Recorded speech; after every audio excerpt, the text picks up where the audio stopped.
Natawa ko guys, magsusundo na ako. Ito, nakikita niyo yan.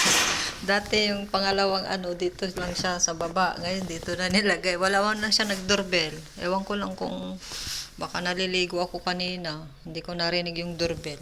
O kaya naglagay lang. Alam niya na dito na yung ko eh.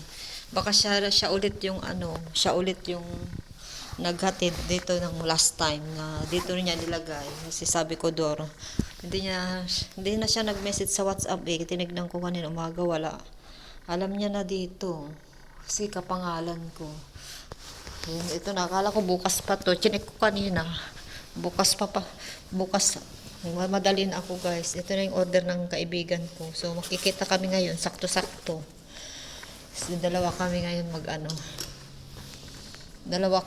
magsundo ng 4:30. Maaga lang ako aalis, 3:15 na kasi. Isasauli ko tong madaming libro, 20 pieces. Ayan guys, 12.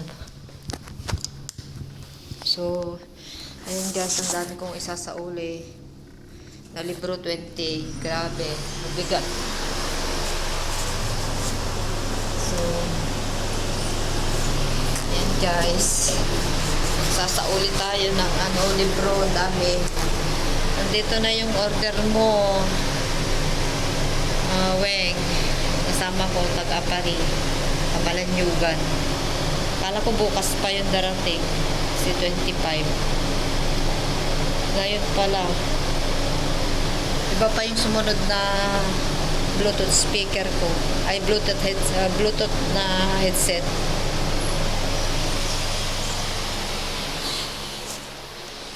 Ayan, sakto. Magkikita kami ni Weng.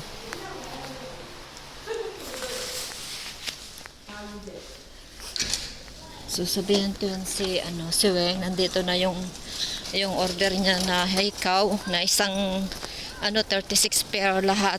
36 pair lahat yun. Yung hikaw na order niya maliliit. Ibibigay niya daw sa mga anak niya. Sa babae yung mga anak niya. Kaya papasalubong niya yon pag uuwi niya. Ewan ko kung kailan siya uwi. Pero kami yung kasama ko sa isa doon, si Jam. Pareho kami April na uuwi. Nakasama ko sa school na nagsusundo araw-araw. Pero may time na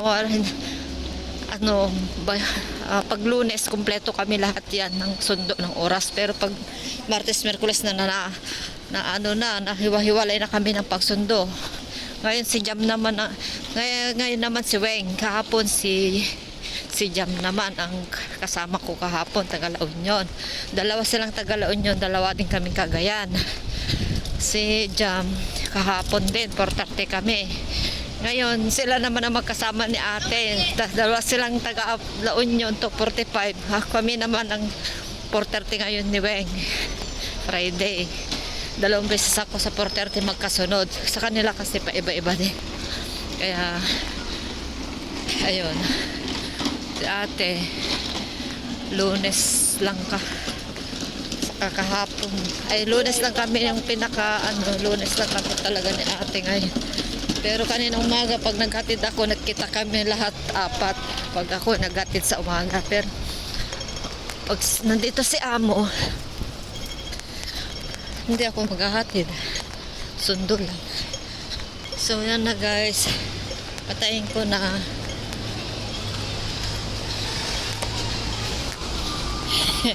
Hindi na ako nakaidlip guys dahil sa pagluluto ko ng papaya. Dami kong nakain ngayon, walang kanin. Ang sarap. Ay, ang lamig guys.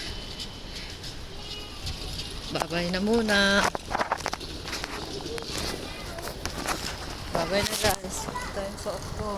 Kasi dalawa tong jacket. Dalawa yung ko, inner, saka ito. Kaya ito na lang sinuot ko, puti. Saka sakto dito. Nagalungkat ako kasi nagligpit ako. Pag wala yan sa amo, nagliligpit ako ng mga gamit ko. Para maging malinis naman yung bed ko. Naayos ko rin yung mga gusto kong iiwan. Saka gusto kong dalhin pa uwi. So yan guys, bye bye na. Bye bye.